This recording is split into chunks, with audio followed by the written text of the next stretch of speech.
Hello. Rem nào bình hai đứa ai cứ khởi sức vai bình, rồi xem bình vui hoa bình, cái đó sao nào bình nhưng mà cứ to mà, cái là rem hai, cái chỗ cái này thay, rem hai mà rồi nhà lại đi cái kia, nhưng mà bình, sao nào bình, cứ to nhưng mà đó, rồi cái đó thế, sao làm không như sao rồi thì người tự己分米个人，你把它经营起来了。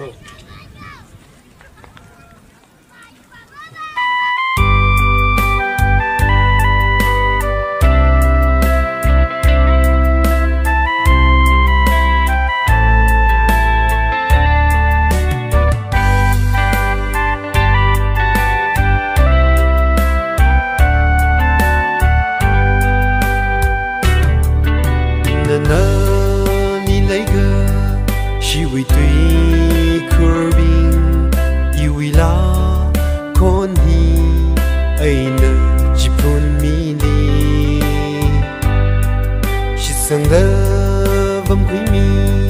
đôi yêu win đây cái gì mirin bay đơ wi vang gơ hai nơ ina nơ đi đây gì cái chẳng khó đây gì ơ mình khâu wi vang lấy cái gì mà nhìn khờ nào khắc suy và sung đơ nâu y vang nơ sa chinh đơ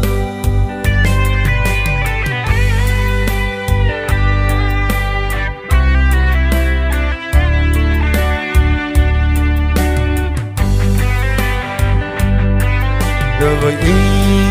nơ cà bông cả hai pi la vơ hẹn khăm mấy cơ tây mơ chỉ lùi ngại cơ quân nằm sơ nhím xím ri cả hai quân băm nông ni im mi rin nơ wi vang ngơ sao cơ ina nơ đi đây xí cơ chẳng khó để xí ơ mình khâu wi vang lấy cái gì mà nhìn khờ nào khắc suy và sung đơ nâu y vang nơ sa chinh đơ